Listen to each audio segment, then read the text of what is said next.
तो फ्रेंड्स आज हम पढ़ेंगे इकोनॉमिक्स का कंसेप्ट मतलब उसका मीनिंग, उसके स्कोप्स, उसके एम एंड ऑब्जेक्टिव, इसका पूरा चैप्टर है। तो आज हम फर्स्ट पार्ट में मतलब पढ़ेंगे किसके बारे में, मीनिंग के बारे में, नेचर के बारे में, स्कोप के बारे में इकोनॉमिक्स का। ठीक है। और किस बुक से पढ़ रहे हैं हम? लक्ष्मी जो पब्लिकेशन की बुक है पेडागोजी ऑफ इकोनॉमिक्स, उससे पढ़ रहे हैं। ये बीएड में हमारे लिए हेल्पफुल होता है एंड ये हमारी फर्स्ट यूनिट का टॉपिक है। तो देखो, अगर कोई हमसे पूछे कि इकोनॉमिक्स क्या है, ठीक है, तो देखो जो इकोनॉमिक्स है उसकी जो स्टडी है वो कब स्टार्ट हुई थी? जब लोगों ने अलग अलग एक्टिविटीज स्टार्ट की। क्यों? देखो, एक जो इंसान होता है वो काम क्यों करता है? क्योंकि वो पैसे कमाना चाहता है, ताकि जो उसका लिविंग स्टैंडर्ड है वो मेंटेन रहे, उसकी जो बेसिक नीड्स है वो सेटिस्फाई रहे, उसका जो वेलफेयर है वो मेंटेन रहे। तो यही कहता है कि जो इकोनॉमिक्स है उसकी स्टार्टिंग हुई थी उस टाइम से जब लोगों ने इकोनॉमिक्स एक्टिविटी स्टार्ट की। आज के टाइम पे कहता है कि जो सोसाइटी है उसकी जितनी भी रिक्वायरमेंट्स है, ठीक है, एक मैन की, वो सेटिस्फाई तभी होंगी जब उसके पास पैसा होगा, उसके पास मनी होगी। और वो कब हो सकता है? जब वो कोई काम करेगा। ठीक है। तो कहता है कि बेसिक नीड्स सेटिस्फाई करने के बाद, बेसिक नीड्स में क्या आता है? रोटी कपड़ा मकान। वो सेटिस्फाई होने के बाद एक इंसान किस तरफ जाता है?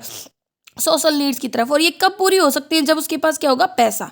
तो यही बोल रखा है कि अलग अलग, जैसे 500 बीसी के टाइम में कौटिल्य वगैरह ये जो फेमस एंसाइंट थे, इन्होंने भी अपनी बुक अर्थशास्त्र में, तो एक नाम ये पूछ लेते हैं कि जो अर्थशास्त्र बुक है ये किसकी है, तो ये कौटिल्य की है। ठीक है। इसको हम चाणक्य भी बोलते। तो अलग अलग जो फिलोसोफर थिंकर्स हैं उन्होंने अपने अपने व्यूज दिए हैं इकोनॉमिक्स के लिए। अब बात आती है कि जो आडम स्मिथ है ये कौन थे? तो ये इन्हें बोलते हैं हम फादर ऑफ इकोनॉमिक्स। और इनकी बुक थी एक an inquiry into the nature and cause of wealth of the nation, जो 1776 में आई थी। ठीक है। इन्होंने क्या बोला था कि जो आडम स्मिथ थे ये बोलते थे वेल्थ मैक्सिमाइजेशन पे, कि है ना, जो इंसान है वो इकोनॉमिक्स में क्या कंसीडर करके चलता है? वेल्थ को। ठीक है। तो यही बोला गया है कि बर्थ इस मतलब एट इट्स बर्थ, जब इसकी बर्थ हुई थी तो इन्हें पॉलिटिकल इकोनॉमी बोला गया। लेकिन बाद में जैसे जैसे भाई टाइम चेंज हुआ है, ये पॉलिटिकल से इकोनॉमिक्स में चेंज हो गया। तो एक टाइप से कहें तो इकोनॉमिक्स क्या है? तो इकोनॉमिक्स कहता है कि ग्रीक वर्ड से आया है। ग्रीक वर्ड को भी कौन सा? ओलकोस। ओलकोस नेमेन। तो ओलकोस का तो मतलब होता है हाउस। ठीक है। और नेमेन का मतलब होता है मैनेज करना, मतलब मैनेजमेंट। तो हाउस की मैनेजमेंट, ये ही क्या है? इकोनॉमिक्स का मीनिंग ग्रीक लैंग्वेज की सेंस में। इसमें क्या होता है कि जित हमें पता है कि हमारे पास लिमिटेड रिसोर्सेज है लेकिन वांट्स अनलिमिटेड है। तो कहता है कि हाउस होल्ड की मतलब वांट्स को सेटिस्फाई करना उन लिमिटेड यूज का, लिमिटेड फंड्स का यूज करके। तो कहता है कि इकोनॉमिक्स किससे डील करता है? मैनेजमेंट ऑफ हाउस से। क्योंकि हमें पता है कि भाई जितने हमारे पास रिसोर्सेज होंगे उसके अकॉर्डिंग ही हम अपनी वांट्स को सेटिस्फाई करेंगे। जैसे कोई इंसान है वो 5,000 रुपये महीने के कमाता है तो उसके अकॉर्डिंग अपने जो भी खर्चे, अपने एक्सपेंसेस है उनको सेटल करेगा। जैसे वो कमाता 5,000 है तो क्या वो लग्जरीज आइटम की डिमांड करेगा? नहीं, वो अपने बेसिक नीड्स को सेटिस्फाई करने पर ज़्यादा फोकस करेगा। तो यही बता रखा है। एट प्रेजेंट बहुत सारी डेफिनेशन दी हैं अलग अलग इकोनॉमिक्स ने, लेकिन कोई भी ना डिफेक्ट से कम मतलब फ्री नहीं है, हर किसी में कुछ ना कुछ कमियां हैं। तो अब हम समझते हैं उन सभी डेफिनेशंस को जो अलग अलग इकोनॉमिक्स ने दी हैं, क्यों, तो वो क्या क्या है। तो देखो, सबसे पहले वेल्थ डेफिनेशन, तो ये दी गई थी आडम स्मिथ के द्वारा। इसमें ये क्या बोला गया कि हम कैसे पैसा कमाएं और कैसे उसको यूज करें। ये स्टडी करती है प्रोडक्शन, पैसे को प्रोड्यूस करना मतलब उसको कमाना, एंड उसको यूज करना। ठीक है। तो वेल्थ जो डेफिनेशन थी ये पैसे को, वेल्थ को कमाने और उसके यूज के ऊपर फोकस करके चलती है। Practical science of the production and distribution of wealth, कि पैसे को प्रोड्यूस करना और उसका डिस्ट्रीब्यूशन करना। तो कहता है कि ये किसके द्वारा दी गई थी? आडम स्मिथ के द्वारा। क्योंकि आडम स्मिथ ही है कि जो फादर थे इकोनॉमिक्स के, वो ही इस चीज पे फोकस करके चलते थे। लेकिन बाद में ना वेलफेयर डेफिनेशन आई। वेलफेयर डेफिनेशन ये दी गई थी मार्शल ने पहली बार। वो ना आडम स्मिथ से सेटिस्फाई नहीं थे। वो कहते थे कि सिर्फ पैसा कमाना ही नहीं बल्कि उन्होंने वेल्थ को चेंज कर दिया वेलफेयर के साथ, कि कैसे। और इन्होंने इसके बारे में किस में दिया? अपनी बुक प्रिंसिपल ऑफ इकोनॉमिक्स में, जो कब आई थी? 1890 में आई थी। ठीक है। इन्होंने क्या बोला कि इकोनॉमिक्स एक स्टडी है मैनकाइंड की ऑर्डिनरी बिजनेस ऑफ लाइफ में। ये एग्जामाइन करता है कि जो इंडिविजुअल है उसके जो सोशल एक्शंस है वो एक दूसरे से लिंक करते हैं। और कहता है कि भाई पैसे को कमाना, उसको यूज करना, ठीक है, ताकि जो हमारी वेल बींग्स है वो मतलब हमारा वेलफेयर है उसको ध्यान में रखना। ठीक है। तो यही बात थी कि इसने वेलफेयर के ऊपर फोकस किया था। ठीक है। तीसरा है स्केर्सिटी डेफिनेशन। यहाँ पे क्या बात है, हमें पता है कि हमारी वांट्स अनलिमिटेड है लेकिन रिसोर्सेज तो लिमिटेड है। तो स्केर्सिटी डेफिनेशन ने इसी चीज़ के ऊपर बताया कि इकोनॉमिक्स एक साइंस है जिसमें है ना एक ह्यूमन बिहेवियर है, हम उसको समझते हैं कि कैसे वो अपनी वांट्स को पूरा करेगा स्केयर मीन्स के साथ, ठीक है। क्योंकि हमें पता है कि एक वस्तु के बहुत सारे यूज होते हैं लेकिन सबसे पहले वो उस यूज में उस चीज़ को यूज करेगा जो सबसे ज़्यादा जरूरी है, ठीक है।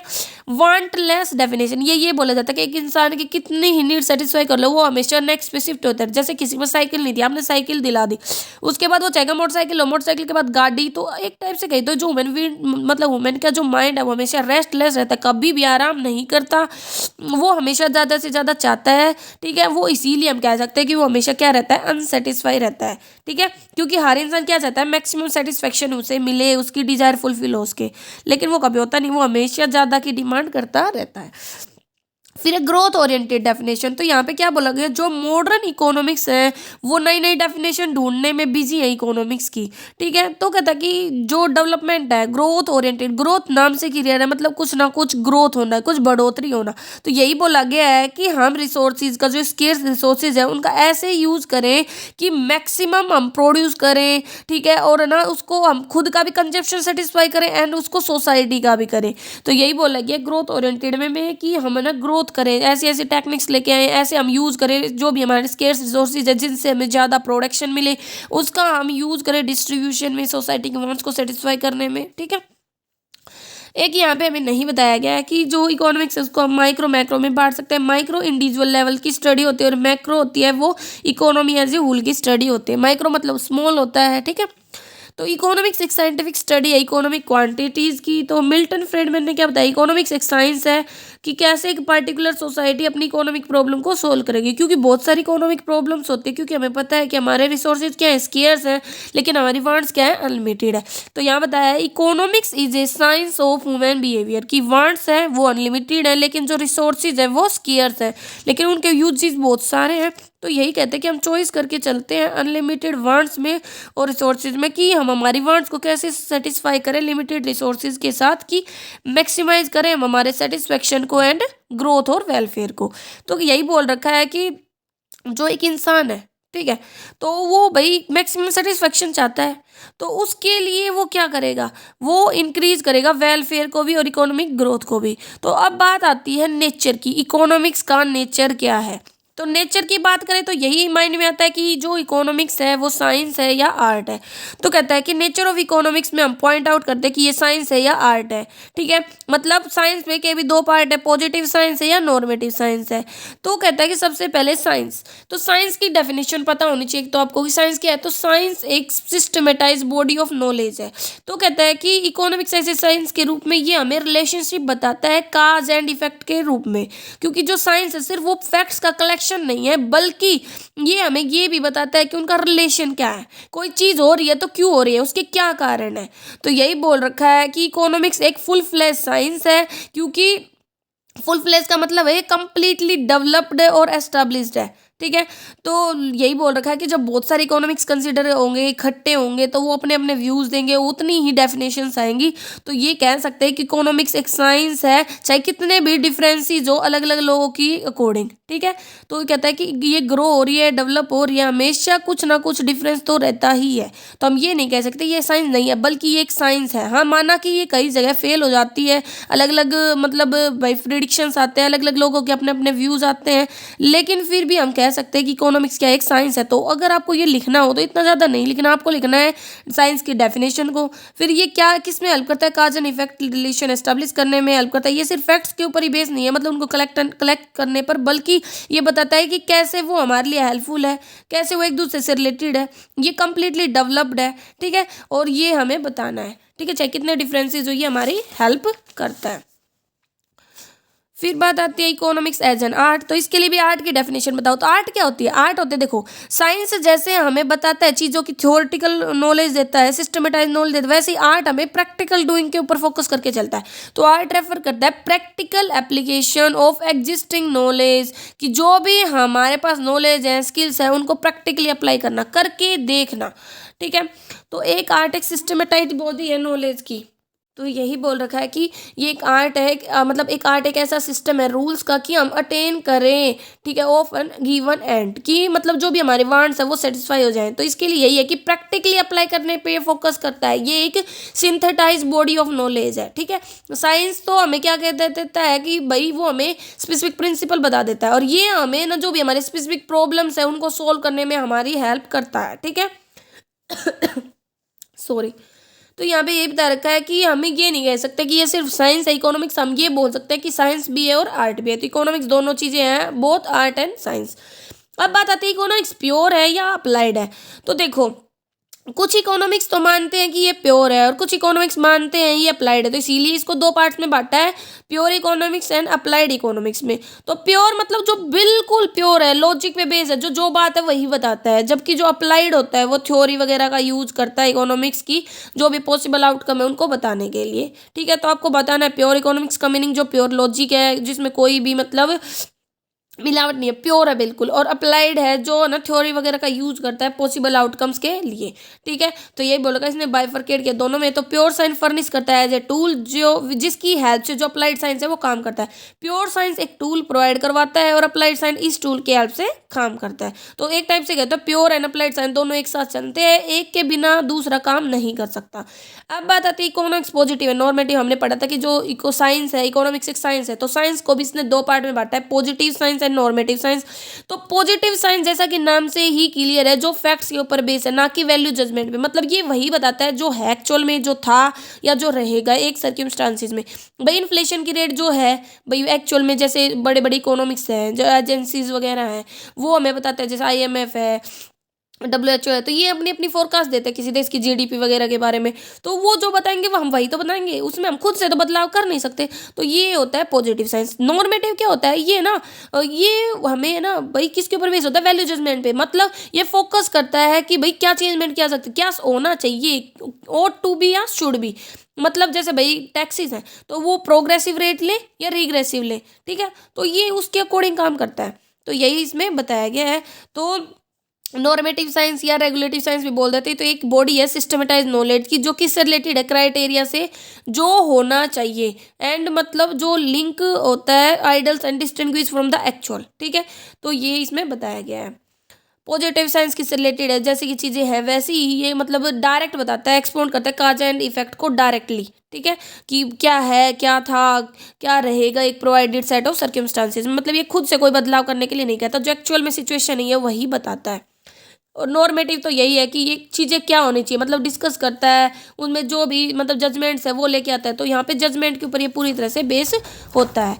अब बात आती है स्कोप ऑफ इकोनॉमिक्स। तो ये इंपॉर्टेंट टॉपिक है हमारे लिए। तो स्कोप ऑफ इकोनॉमिक्स से हम तीन चीज़ें पढ़ेंगे कि सब्जेक्ट मैटर क्या है इकोनॉमिक्स का, इकोनॉमिक एक्टिविटीज़ क्या है, एंड इकोनॉमिक्स प्रॉब्लम क्या है।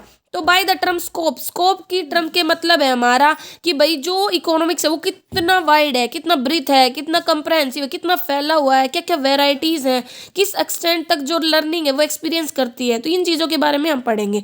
तो एक टाइप से कही तो जो स्कोप है इकोनॉमिक्स का वो बहुत ज़्यादा वाइड है। क्यों? क्योंकि है ना इसमें सिर्फ जितने भी अलग अलग इकोनॉमिक्स हैं उन्होंने बहुत सारी चीज़ें बताई हैं। ये इंक्लूड करता है सारी इकोनॉमिक एक्टिविटीज़ को जो एक इंसान आज के टाइम में करता है अपनी इनकम कमाने के लिए। हम स्टडी करेंगे अलग अलग फैक्ट्स को, ठीक है। तो यही बताया गया है। पहला सब्जेक्ट मैटर ऑफ इकोनॉमिक्स। तो इकोनॉमिक्स के खुद के सब्जेक्ट मैटर है, हम बहुत कम जानते हैं इसके सब्जेक्ट मैटर के बारे में, कि जो हमने डेफिनेशन से पढ़ा है। तो इकोनॉमिक्स एग्री नहीं है उस सब्जेक्ट मैटर पे, इसीलिए अलग अलग इकोनॉमिक्स ने अपने अपने व्यूज़ दिए हैं। जैसे एरिस्टोटल तो सिर्फ इंक्लूड करता है फाइनेंस किसकी, स्टेट की और हाउस होल्ड मैनेजमेंट की। चाणक्य एरिस्टोटल से सेटिस्फाई था और इसकी बुक थी चाणक्य की अर्थशास्त्र। Adam Smith study of wealth पे फोकस करके चलता है, मार्शल वेलफेयर के ऊपर की भाई जो एक कॉमन मैन है उसकी भाई उसको मैक्सिमम सेटिस्फेक्शन भी ले, उसकी नीड सेटिस्फाई हो, जो कंट्रीब्यूट करे वेलफेयर पर। और रॉबिन्स है जो इकोनॉमिक्स प्रॉब्लम की स्टडी करता है, क्योंकि हमें पता है हमारी वांट्स अनलिमिटेड हैं और रिसोर्सेज लिमिटेड है। जो मेहता है वो स्टडी करता है वुमेन एक्टिविटीज़ को जो हेल्प करे हमें वांटलेसनेस की स्टेट में, मतलब जो हेल्प करता है रीच करने में स्टेट ऑफ वांटलेस, मतलब हमारी जो वांट्स है हम वो कभी सेटिस्फाई नहीं होती, हम हमेशा ज़्यादा चाहते हैं। तो ये कह सकते हैं कि इकोनॉमिक्स स्टडी करता है बिहेवियर सोसाइटी का एंड इकोनॉमिक एक्टिविटीज़ का। The purpose of all economic activities, तो हर इकोनॉमिक एक्टिविटी का पर्पज क्या होता है? परचेज करना गुड्स को और सेटिस्फाई करना हमारी नीड्स को, प्रोमोट करना ह्यूमन वेलफेयर को, ठीक है। तो इस तरीके से हम कह सकते हैं ये कैसे चलता है, पहले आती है हमारे अंदर वांट्स, फिर हम एफर्ट्स करते हैं उनको सेटिस्फाई करने के लिए, ठीक है। जैसा कि इसमें आगे हमें फिगर से भी दिखाया गया है कि सबसे पहले हमारे अंदर कोई डिजायर आते हैं, वांट्स आते हैं कि हमें वो चीज़ चाहिए, फिर हम एफर्ट्स करते हैं उसको अचीव करने के लिए, देन सेटिस्फाई हो जाता है। नेक्स्ट आती है इकोनॉमिक्स एक्टिविटी। तो इकोनॉमिक एक्टिविटी को डिवाइड कर सकते हैं हम अलग अलग चीज़ों में, जैसे भाई हम प्रोडक्शन करते हैं, क्यों? ताकि हम कंजप्शन कर पाए उस चीज़ का, हम सेटिस्फाई कर अपनी वांट्स को। फाइनेंस मतलब पैसा भी तो चाहिए हमें उसके लिए, ठीक है, जो आज के टाइम एक्सचेंज के रूप में हेल्प करता है। डिस्ट्रीब्यूट करना मतलब अपनी वांट्स को सेटिस्फाई करना, सोसाइटी के वेलफेयर को बढ़ाना। एंड एक्सचेंज तो वही है। देखो कंजप्शन, कंजप्शन चीफ पार्ट है इकोनॉमिक्स का। ये सोचा जाता है कि जो origin as well as end है ना इकोनॉमिक एक्टिविटीज का, वो कंजप्शन ही है, क्योंकि हमारा डिजायर होते है किसी चीज़ को कंज्यूम करने के लिए, और जब हम कंज्यूम कर लेते हैं तो वो इकोनॉमिक एक्टिविटीज खत्म हो जाती है। तो कहता है कि ये कंसिस्ट करता है स्टडी जो भी हमारी वांट्स है उसके फीचर्स की एंड उसके क्लासिफिकेशन की, like as law of demand है, कंज्यूमर सरप्लस है, इलास्टिसिटी ऑफ डिमांड है, हमारा स्टैंडर्ड लिविंग वगैरह। तो ये सारे हमारे रिलेटेड है। अब बात आती है जो प्रॉब्लम ऑफ चॉइस है ना, ये सबसे बड़ी फंडामेंटल प्रॉब्लम है, क्योंकि हमारे पास लिमिटेड रिसोर्सेज है लेकिन वांट्स अनलिमिटेड है। तो हमें उनमें से चूज करना पड़ता है कि हम किस चीज़ को यूज करें, मतलब किस वांट्स को पहले सेटिस्फाई करें। तो कंजप्शन कह सकते हैं रिलेट करता है इकोनॉमिक चॉइसेस से। अब बात आती है प्रोडक्शन। प्रोडक्शन में क्या है भाई, बहुत सारे फैक्टर ऑफ प्रोडक्शन होते हैं जिनका हम यूज करते हैं प्रोडक्शन करने के लिए चीज़ों को, लाइक लैंड है, लेबर है, कैपिटल एंड ऑर्गेनाइजेशन। और तो इसी पर क्या अप्लाई होता है, law of returns to scale और law of returns to factor of production, जिनको हम आगे भी डिटेल में पढ़ेंगे और आप 11th-12th में भी इनको पढ़ चुके हो, ठीक है। इसमें आते हैं सब study of supply, division of labour, laws of production, ये सब। एक्सचेंज, हमें पता है कि पुराने टाइम में हम एक्सचेंज कैसे करते थे, एक चीज़ के बदले एक चीज़, मतलब चीज़ों के बदले चीज़ें। तो exchange of goods for goods, तो ये करते थे, मतलब बार्टर सिस्टम था पुराने टाइम में। लेकिन आज के टाइम में तो हमें ना जरूरी नहीं है कि सेम टाइम पर आप बेचो भी और खरीदो भी। आज के टाइम में तो हमें एक्सचेंज कर सकते हैं चीज़ों को मनी के बदले में, ठीक है। तो आज के टाइम में इंसान वही प्रोड्यूस करता है जिसमें वो स्पेशलाइज है, ठीक है, क्योंकि आज के टाइम में मनी एज ए मीडियम है। Distribution, for the production of A commodity factors of production like land, labour, capital, हम इनका यूज करके चलते हैं। अब डिस्ट्रीब्यूशन की भी तो बात आती है। देखो अकेला पर्सन नहीं होगा, एक पब्लिक है, ठीक है, जो हमें फैक्टर प्रोवाइड करवाता है किसको, बिजनेस को। और एक बिजनेस है जो क्या प्रोवाइड करता है, गुड्स प्रोवाइड करवाता है। इसके बदले ये इसकी क्या होती है, वांट सेटिस्फाई होती है। तो देखो ये रिसीव करता है money two by goods and services, किस फॉर्म में रिसीव करता है, पैसा, काम देता है, ये वेजेस देता है, इनको फैक्टर्स प्रोवाइड करवाता है। और ये वर्कर्स को हायर करता है, क्यों, ताकि प्रोडक्शन हो इसका, उसके बदले ये वेजेस पे करता है। ऐसे ही ये ना सेल करते हैं लेबर, कैपिटल वगैरह, ठीक है। और ये क्या करता है, यूज करता है, प्रोड्यूस करता है गुड्स एंड सर्विसेज को, जो ये सर्विसेज देते हैं। तो एक टाइप से कहें तो दोनों एक दूसरे के लिए इंपॉर्टेंट है, ठीक है। तो लेबर रिसीव करते हैं शेयर ऑफ प्रोड्यूस, किस फॉर्म में, वेजेस की फॉर्म में, कैपिटल की फॉर्म में, भाई जो भी कैपिटल उन देते हैं उनके ऊपर इंटर, लैंड के ऊपर रेंट। इंटरप्रेन्योर क्या लेता है, प्रॉफिट लेता है। तो जो भी सर्विसेज वो देते हैं उसके बदले उन्हें कुछ ना कुछ रिटर्न मिलता है। तो डिस्ट्रीब्यूशन रिलेटेड एक प्रॉब्लम से, वो कौन से कि अलग अलग फैक्टर ऑफ प्रोडक्शन के प्राइसेस कैसे डिसाइड होंगे। तो वही है फैक्टर प्राइसेस कैसे डिसाइड होंगे, लैंड पर मिलेगा रेंट, लेबर को वेजेस, कैपिटल पे इंटरेस्ट, क्योंकि आप किसी को पैसा दे रहे हो तो इंटरेस्ट लेगा ना।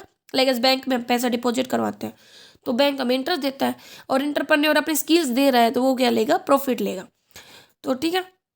फिर रहते हैं पब्लिक फाइनेंस। तो पब्लिक फाइनेंस का मतलब होता है जितनी भी एक्टिविटीज सरकार करते हैं इनकम कमाने के लिए, अर्निंग के लिए, इनकम के लिए, एक्सपेंडिचर के लिए। इसमें आते हैं टैक्स को कैसे डिटरमाइन करना है, प्रोग्रेसिव, रेग्रेसिव, पब्लिक की इनकम क्या होगी, एस्टेब्लिशमेंट ऑफ वेलफेयर स्टेट वगैरह, पार्क वगैरह नहीं खुलवाते हैं, ठीक है। अब बात आती है economic problem and branch of economics. At present है ना, कहता है कि जो स्टडी है all kinds of economic problem के एंड देयर सॉल्यूशन है ना, ये बहुत सारे सब्जेक्ट मैटर ऑफ फॉर्म में किया जा रहा है। तो कहता है कि मेन इकोनॉमिक प्रॉब्लम क्या है। देखो माइक्रो पे तो आता है रिसोर्सेज को बांटने से रिलेटेड इंडिविजुअल लेवल पे, मैक्रो में फुल एम्प्लॉयमेंट, डेवलपमेंट में इकोनॉमिक ग्रोथ एंड डेवलपमेंट, और वेलफेयर में इफिशियंसी प्रोडक्शन में और डिस्ट्रीब्यूशन में। तो देखो माइक्रो इकोनॉमिक्स, जब इकोनॉमिक प्रॉब्लम या इकोनॉमिक इश्यूज है उनको हम स्टडी करते हैं स्मॉल इकोनॉमिक यूनिट्स में, मतलब एक इंडिविजुअल कंज्यूमर के लिए या इंडिविजुअल प्रोड्यूसर के लिए, तो उसे बोलते हैं माइक्रो इकोनॉमिक्स, ठीक है। मतलब जहाँ पे प्रॉब्लम ऑफ चॉइस से रिलेटेड होते हैं, क्योंकि जो रिसोर्सेज हैं वो क्या है, हमारे स्केर्स है। मैक्रो इकोनॉमिक स्टडी करता है इकोनॉमिक रिलेशनशिप और इकोनॉमिक प्रॉब्लम को economy as a whole level पे, जैसे कि अनएम्प्लॉयमेंट है, एग्रीगेट आउटपुट है, ये सब। फिर है development of economics. In the branch of economics हम स्टडी करते हैं प्रॉब्लम जो रिलेटेड है ग्रोथ ऑफ रिसोर्सेज से एंड प्लान प्लान बनाने से और प्रोग्राम बनाने से। वेलफेयर, वेलफेयर का मतलब होता है कि भाई प्रोडक्शन में इफिशियंसी आए, हम है ना ऐसे मतलब प्रोडक्शन प्रोड्यूस करें कि कम कॉस्ट में ज़्यादा प्रोडक्शन आए, उसको हम डिस्ट्रीब्यूट कर पाएँ, सोशल वेलफेयर भी बढ़े और है ना हमारी वांट्स भी सेटिस्फाई हो, ठीक है। अब लेकिन कुछ लिमिटेशंस भी हैं। एक तो ये सिर्फ ह्यूमन एक्टिविटीज़ को स्टडी करके चलता है, ना कि बर्ड्स और एनिमल्स से रिलेटेड एक्टिविटीज़ को।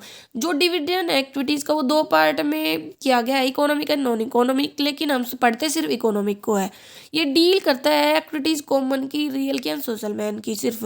ये इंक्लूड करता है स्टडी ऑफ एक्टिविटी जो बिजनेस से रिलेटेड है, नॉन बिजनेस को तो ये लेके नहीं चलता। ये totally pure and positive science है। ये डील करता है उन ह्यूमन बींग के साथ जो इलास्टिक एंड फ्लेक्सिबल है, ठीक है। तो ये हमारा क्वेश्चन था। अगर कोई कंफ्यूजन है तो आप कमेंट करके पूछ सकते हैं। Thank you.